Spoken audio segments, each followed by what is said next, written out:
তোর কাছে আমি নামাজ শিখতে আইছি, তোর কাছে আমি প্রেম শিখতে আইছি। আল্লাহর রসুলের সাথে কিভাবে প্রেম করে সেটাই শিখাবি। আল্লাহ বলেছেন আমার বন্ধুর সাথে সম্পর্ক করো।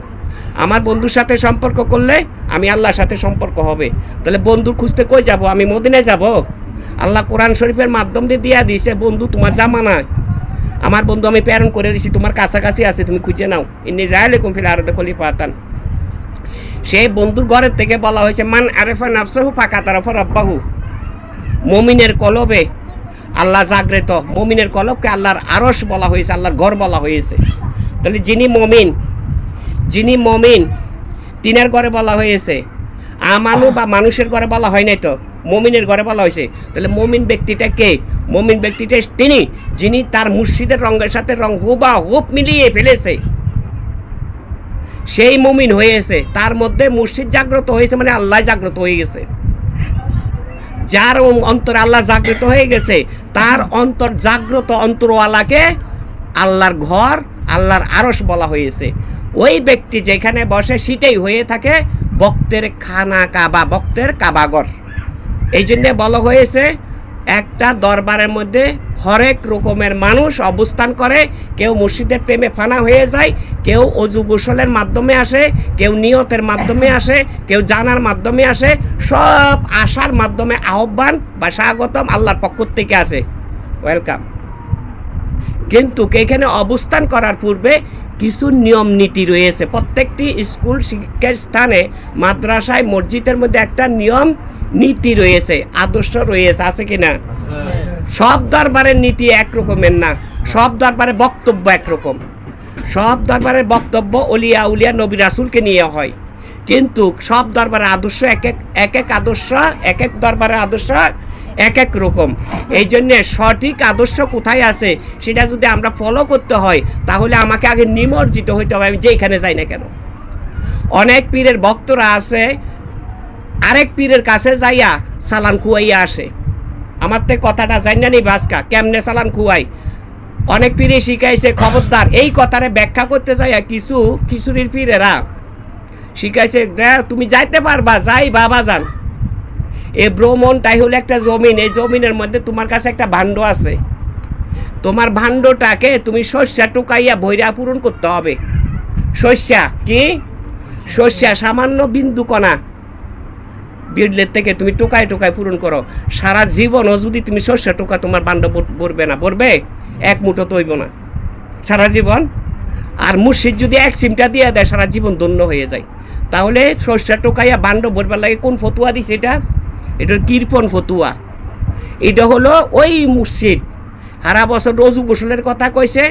ওই মুসল্লি যদি ওই শরীয়তের মানুষ হয়েছে, বাজান আপনি কি মার অনুমতি লিয়ে আইছেন, বাপের অনুমতি লিয়ে আইছেন, 5 ওয়াক্ত নামাজ পড়ছেন বাজান, এটি হলো হেই পীর। ওইটা কোনো পীর নাই, ওইটা পীর জগতের কলঙ্ক। এরা হলো পীর জগতের কলঙ্ক। বাপ মাই কয়ে দিছে 5 ওয়াক্ত নামাজ পড়ে, আর তুই আবার কোন নামাজের ফতুয়া দিছস রে? তোর কাছে আমি নামাজ শিখতে আইছি, তোর কাছে আমি প্রেম শিখতে আইছি। আল্লাহর রসুলের সাথে কিভাবে প্রেম করে সেটাই শিখাবি। যেমন আল্লাহ প্রেম করেছেন, তার রসুলের সাথে আল্লাহ রসুল দুইজনে প্রেম করেছিলেন গোপনে। সে গোপ প্রেমের প্রেক্ষিতে আল্লাহর পক্ষ থেকে পুরস্কার হয়েছে পৃথিবী এবং তুই আর আমি। তুই আমার এই নামাজ শিখা, নামাজের ফতুয়া দেখাস কা 5 ওয়াক্তে? 5 ওয়াক্ত নামাজ দিয়ে মানুষ কোনো মুমিন হইতে রে? মুমিন হইতে হলে 24 ঘন্টা সলাৎ লাগবে। 24 ঘন্টার সলাৎ কি? 24 ঘন্টার সলাৎ কি? এটাই পীরে শিখাবে। এইটা না শিখাইয়া 5 ওয়াক্ত নামাজের ফতুয়া দেয়, বাপ মার অনুমতির কথা কয়। তো বাপ মা তো পীর বুঝেই না। তো হে বাপ মা কি সন্তানের কোনোদিন অনুমতি দিব? তো অনুমতি না দিলে এই সন্তান যদি মারা যায়, বাপ মা দায়িত্ব নিব? কোনো দায়িত্ব না। তাহলে এই সমস্ত পীর বর্জন করার জন্য নির্দেশ করা হয়েছে। আর সত্যপীর গ্রহণ করো। সত্যপীর দেখতে হলে তুমি রূপে দেখিও না, গুণে আর পবিত্রতা দেখবে।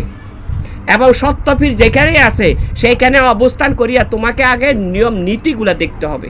সেই নিয়ম নীতিগুলা কি? প্রথমে ঢুকার মধ্যে যে অন্যান্য দরবার, প্রায় দরবারের মধ্যে যে আদর্শগুলো আছে, শিক্ষাগুলো আছে, যে আদবগুলো আছে, সেই আদবগুলো শিখাইতেছে। পীরের কাছে যাইয়া কখনো পীরের নজরের দিকে চোখে চোখ রাখিয়া কথা বলবা না, মাথা নীর করে কথা বলবা।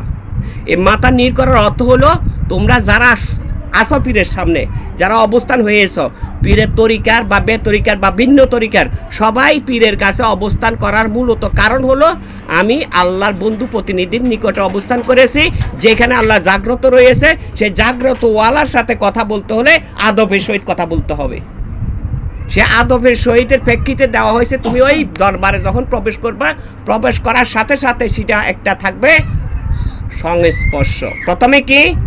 সংস্পর্শ, তারপরে সোহাব্বত, তারপরে মহাব্বত, তারপরে প্রেম। এই চারটে জিনিস থাকতে হবে। এই চারটে জিনিস যার মধ্যে সঠিক থাকবে সেই ব্যক্তি কোনো পীরের দরবারে সালাম খুয়াবে না।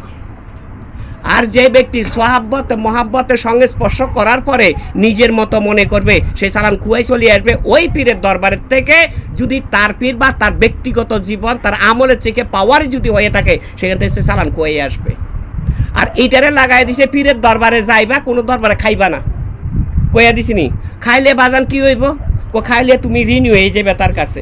এটা একটা টাক্কা মিথ্যা কথা। এটা কেন টাক্কা মিথ্যা কথা? আসমান জমিনের মাঝখানে যে রিজিক আল্লাহ বিতরণ করে সমস্ত মানুষের জন্য, কার রিজিক কোথায় একমাত্র আল্লাহ নির্ধারণ করে, আর কেউ না।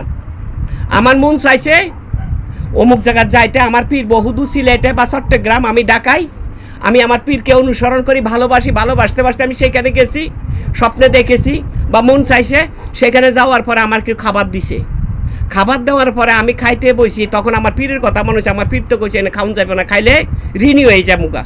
কিন্তু আল্লাহ বলতেছে তোর জন্য আমি রিজিকটা এখানে নির্ধারণ করেছি। তোর পীর যেই পীরে কইছে তোরা এনে খাওয়া যাবে না, সেই পীর পীরে লিও না, সে বাজে পীর, একটা ফালতু পীর, কিচ্ছু বুঝে না। সে বুঝে খালি এটা নামাজ রোজা, সে এইটাই শিখছে যে কিছু কিছু পীরের দরবারে গেলে তুমি সালান খুয়াই চলে আসবা, এই সালানটার খাবারের মাধ্যমে লাগাই দিছে। আসলে সালান এভাবে না। যদি তোর পীরের চেয়ে ওই পাওয়ারি পীর হয়ে থাকে, ওই পীরের চেয়ে ওই পাওয়ারি পীর আছে না নাকি? হ্যাঁ, কম বেশি পাওয়ারি পীর আছে না? একজন নর্মাল পীর, একজন পাওয়ারি পীর, একজন গোসলের পীর, একজন প্রেমের পীর, একজন হলো ফানাফিল্লার পীর, আছে না নাকি? এরকম তো ফানাফিল্লার পারে অজু গোসলের পীরের ভক্তরা ফানাফিল্লার পীরের কাছে যদি যা, সেখানে যদি মাস্টারি করে, তাহলে তুই সালান কয়বে না? কয়বে নি? এইটার লাগাইছে খানা খাইবে না। প্রত্যেকটা দরবারের মধ্যে আল্লাহর নিয়ামত বসিতের কোনো দাবি নাই, সবার জন্য সমান। বলছে পেটটা ভইরা খায়া যাও। আর এখন চালান লাগাই দিছে দুই রকমের আছে বিষয়টা ফাইসালা। একটা হচ্ছে আমার কাছে লোক সংখ্যা বেশি আসছে, আমার সামর্থ্য কম, 1 কেজি চালে তবরুক করছি, একটু একটু সবাইকে দিচ্ছি, এটা হলো তবরুক, আলহামদুলিল্লাহ।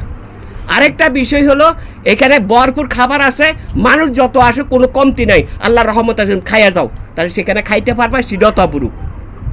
আবার অনেকে ফতুয়া দেয়, কত অবরুক তো একটু করে খালি চলে, আবার এনতে যে গড়ায় ভাত খা, তুই যে একটু করে খাইছিস গড়ায় ভাত খাইছিস, না দানে পরিচয় হয়েছে, তুই একটু করে খাই চলে, এটাই তো শুকর থাকতি, আলহামদুলিল্লাহ। তো গড়ায় খালি কে? গড়ায় খাওয়াটা না দানের পরিচয় হয়েছে, তুই একবার খাইছিস সেটা তো অন্যই, গড়ে খাইছিস সেটা অন্য, যেখানে খাইছিস সেটা নিয়ামত, গড়ে যেটা খাইছিস সেটা মাটি, সেটার মধ্যে লোক বেশি। এই জন্য আমাদেরকে অবশ্যই ধর্ম করাচ্ছে, ধর্ম বোঝাটা বেশি প্রয়োজন। যেমনি এমনি খালি ধর্ম বুঝলে চলবে না। অতএব সোহাব্বত মহাব্বত থাকতে হবে, পীরের প্রতি সম্মান শ্রদ্ধা থাকতে হবে। যে পীরের প্রতি সম্মান শ্রদ্ধা রাখতে পারে তার জন্য হলো ভক্তের কাবাগর, জান্নাতের হাওয়া, তার জন্যে জান্নাতের হাওয়া মানে শান্তির বাতাস। সগিরা কবিরা গুণা সমস্ত গুণা আল্লাহ মাফ করে দেন যদি পীরের নজর ওই ভক্তের প্রতি সুদৃষ্টি থাকে। আর ভক্ত যদি অপরাধী হইয়া থাকে, আল্লাহ তারা মাফ করে দেয় সে সুদৃষ্টি নজরের খাতিলে। তবে কোনো ভক্তরা জেনে শুনে এমন কোনো অপরাধ কেউ করবা না, যেই অপরাধ করলে পীরের অন্তরে জানা থাকবে, আল্লাহ জানবে, সেটা ক্ষমার হবে না। সেটা ওইটাকে বলে শিরিক। তুমি অপরাধ করো না, তুমি ভুল করেছ, মাপ আছে, ক্ষমা আছে, কিন্তু জাইনা শুনে অপরাধ করবা, তাহলে তুমি ক্ষমা তো পাইবে না। পরে করে ধীরে ধীরে তুমি পৃথক হয়ে যাবে, দূর হয়ে যাবে। তোমাকে কেউ দাওয়াত দিলে 5 জনের দাওয়াত দিলে 5 বার, তারপরে তোমাকে মন চাবে না ওই হক দরবারে যাইতে। মনে প্রথমে কবে যে যাই মুখে আমার তো ভালোই বাসে না, তারপরে কবে আমার যাইতে মনই চাই না। আসলে তোমার দোষে তুমি পৃথক হয়ে গেছো, দূরত্ব হয়ে গেছো। এই জন্য দূরত্ব স্থান থেকে কাছে রাখা, পীরের সাথে মিশে থাকা, তার মানে জান্নাতে হাওয়ার সাথে মিশে থাকা, জান্নাতের মধ্যে অবস্থানরত থাকা। জান্নাতের মধ্যে থাকে তুমি সারা পৃথিবী ভ্রমণ করো, ব্যবসা করো, বাণিজ্য করো, চাকরি করো, যাই কিছু করো, সব কিছুর ভিতরে তোমার অন্তরে তোমার পীরকে রাখবা। যদি তোমার পীরকে তুমিও তোমার অন্তরে রাখতে পারো, তাহলে তোমার ভয় নাই, পীরের বিরুদ্ধে পড়ে এমন কোনো কর্ম চিন্তা করবা না। যদি করো তাহলে দুনিয়ায় তুমি হারাইবা, আখিরাতেও হারাইবা।